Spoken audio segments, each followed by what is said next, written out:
Boa noite, irmãos. Boa noite, amigos, presentes e à distância. É muito gratificante para mim falar de acampamento, porque muitos anos atrás, lá na Suíça, num acampamento, veio um senhor do Brasil, o senhor Ernesto Berkenhagen, falar do acampamento MAP. E aquela fala dele me impactou. Como a gente cantou aí um tempo atrás, aí, numa das primeiras músicas, aos teus pés me derramo, me coloco, eu coloquei a minha vida naquele momento diante do Senhor. E disse: Senhor, eu não sei onde é que o Senhor me quer, o que quer de mim, mas se for lá no acampamento MAP. E passaram-se anos, e esse gostinho do acampamento ficou lá no coração. Eu sou muito grato a Deus por tudo que Ele fez na minha vida, desde aquela época lá, e porque Ele colocou aquela semente que me trouxe ao melhor país do mundo, aqui ao Brasil, e ao melhor acampamento do Brasil, o acampamento MAB. Tivemos muitas experiências nesse acampamento, mas a mais gloriosa é de ver quando alguém tem a sua vida transformada. Chega, como a Ingrid testemunhou, cheio de dúvidas, cheio de, enfim, complicações na sua mente sobre eternidade, sobre Deus, e descobre lá que Deus tem um propósito para a sua vida e salva almas, transforma vidas. Sabe, tem muitas histórias de acampamento na Bíblia, não? Mas eu gostaria só de ficar com uma e reler alguns versículos bem rapidamente aqui, que falam do primeiro acampamento que ficou no projeto 2000 anos atrás. É um acampamento do qual 3 evangelistas nos falam. Você está lembrado, você conhece a sua Bíblia, você leu os evangelhos, lembra de um acampamento em projeto? Então vamos ler aqui em Mateus, no capítulo 17, os versículos 1 a 9. Tem um paralelo desse texto em Marcos, capítulo 9, e Lucas também, capítulo 9. Diz assim o texto: 6 dias depois, tomou Jesus consigo a Pedro e aos irmãos Tiago e João e os levou em particular, Marcos sublinha, sozinhos à parte, é um detalhe interessante, levou-os a um alto monte, e Lucas destaca, para orar. Foi ele, Jesus, transfigurado diante deles. O seu rosto resplandecia como o sol, e as suas vestes tornaram-se brancas como a luz. E eis que lhes apareceram Moisés e Elias, falando com ele. E Lucas acrescenta um detalhe, os quais apareceram em glória e falavam da sua partida, que estava para se cumprir em Jerusalém. Então disse Pedro a Jesus: Senhor, bom é estarmos aqui. Se queres, farei 3 tendas. Uma será tua, outra para Moisés e outra para Elias. Descobriram onde que era o primeiro acampamento no projeto de Pedro? Lá em cima do monte. Falava ele ainda quando uma nuvem luminosa os envolveu, e eis, vindo da nuvem, uma voz que dizia: Este é o meu Filho amado, em quem me comprazo. A ele ouvi. Ouvindo-a, os discípulos caíram de bruços, tomados de grande medo. Aproximando-se deles, tocou-lhes Jesus, dizendo: Erguei-vos, não temais. Então eles, levantando os olhos, a ninguém viram, senão a Jesus. Esse primeiro projeto de acampamento que estava na mente de Pedro, ele tem em si a semente do que é um acampamento cristão. É um lugar onde As pessoas desejam permanecer. É isso que Pedro queria. Ele queria segurar lá aquele momento para muito tempo, acampar, não ficar aí só rapidamente. Construir essas barraquinhas aí, isso para Pedro significava ele poder usufruir um pouco mais da presença de Deus manifestada na face de Cristo, que foi transfigurado, iluminado naquele momento de uma luz gloriosa. E consigo duas figuras que nós conhecemos bem, Moisés e Elias. Moisés que nos lembra o quê? A lei, o tempo da lei. 1400 anos antes, Elias, profeta, as profecias a respeito de Jesus. No fundo, Pedro, ele estava vibrando tanto com aquela situação e de ver aqueles amigos conversando. Sim, Jesus conversando com Moisés e Elias, como velhos amigos. Uma antevisão do céu.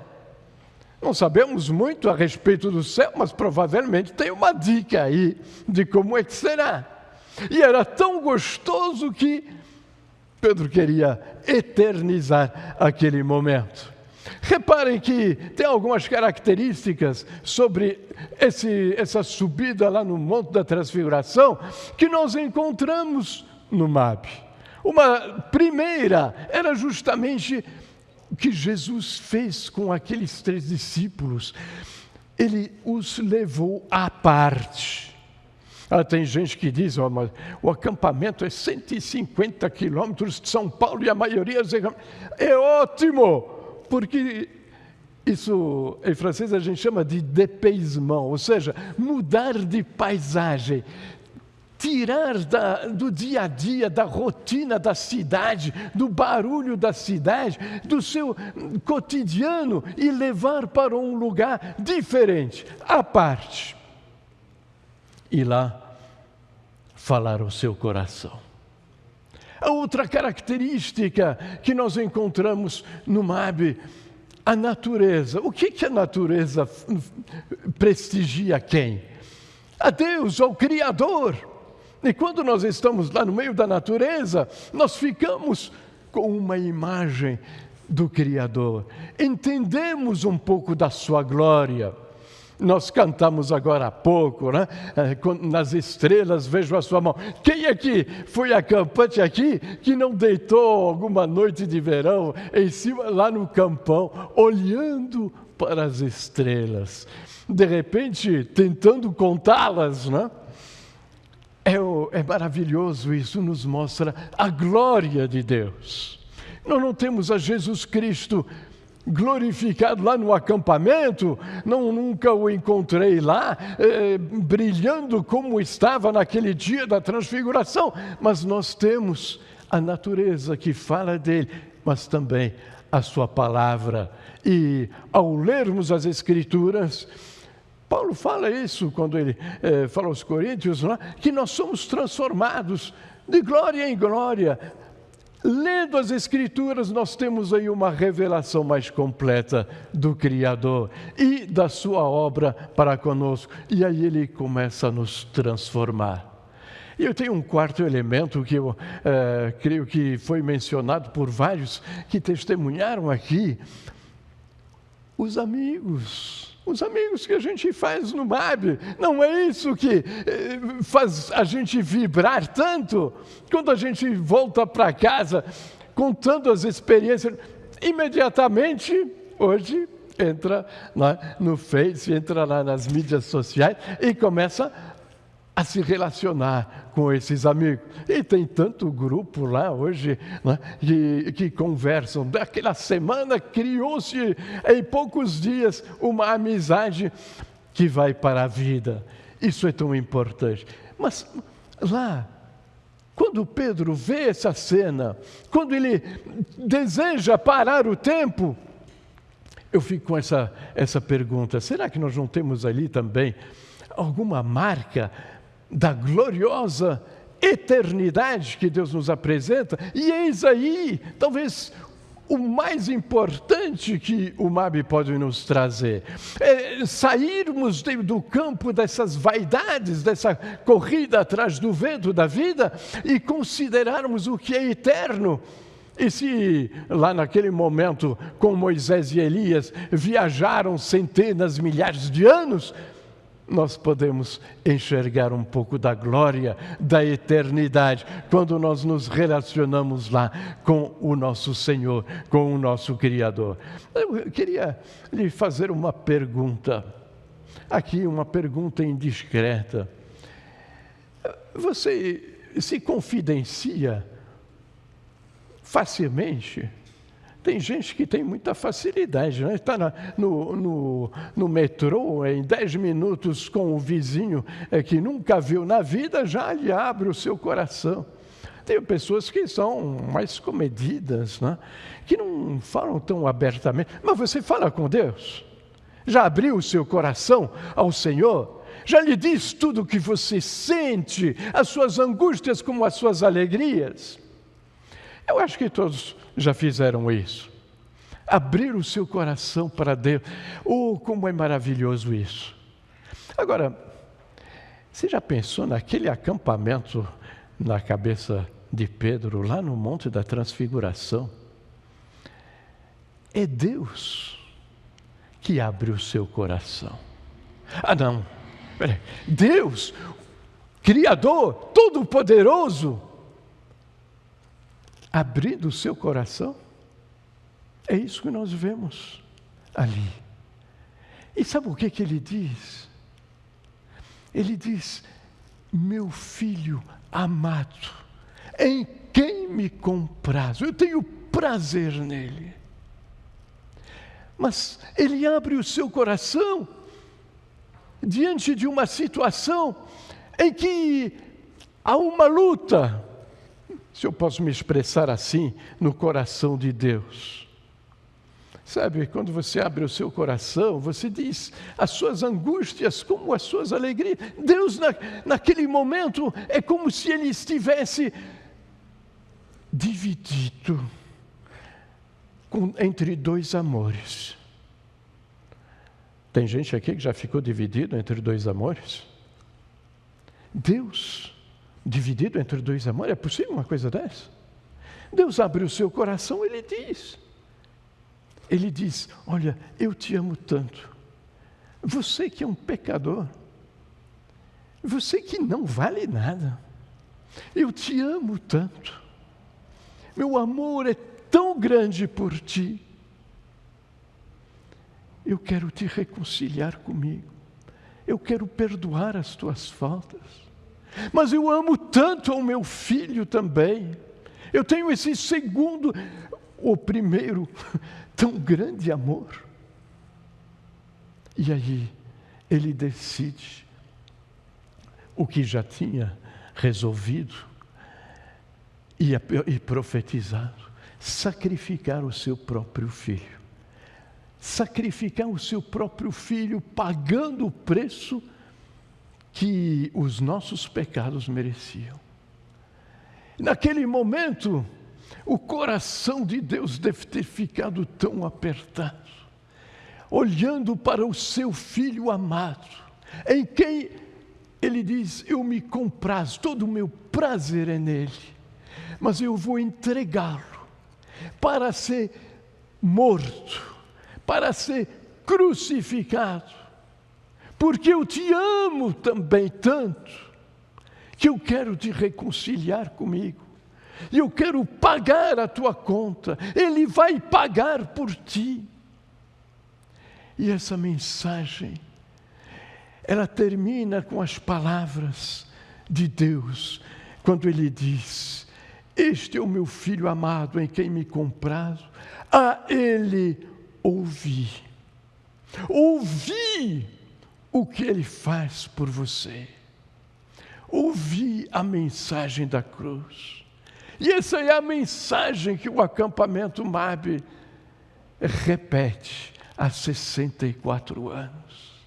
É uma mensagem do amor de Deus, que se entregou o seu próprio Filho, para te trazer a Ele. Para o ressuscitar seu Filho Jesus, Ele também nos ressuscitar a nós, que nos entregamos simplesmente a Ele e simplesmente aceitamos o que Ele fez por nós.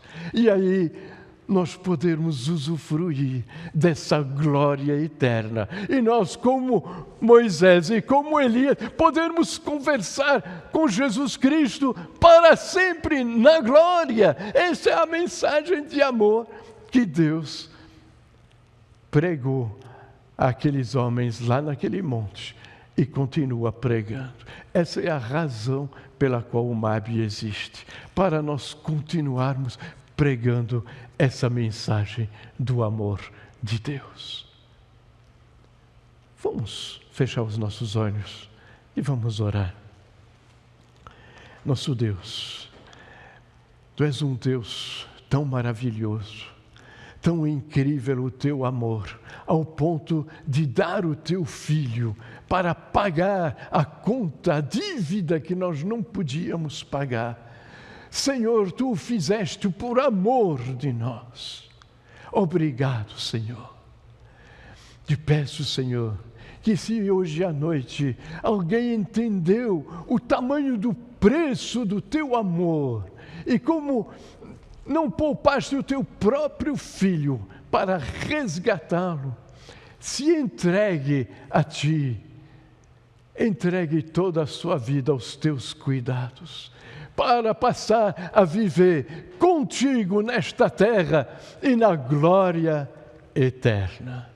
Senhor, abençoa o ministério do acampamento MAB, que tem essa missão de continuar pregando o amor de Deus.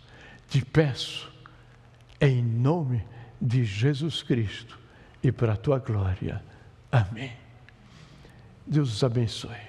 E se me permitem só um recadinho ainda, inscreva os seus filhos, os seus sobrinhos, os seus amigos, o quanto antes, porque está correndo as inscrições muito rapidamente no site do acampamento. Então, não dê bobeira, né? Corra para se inscrever. Deus abençoe a sua vida e a dos seus familiares que estiverem lá. Boa noite.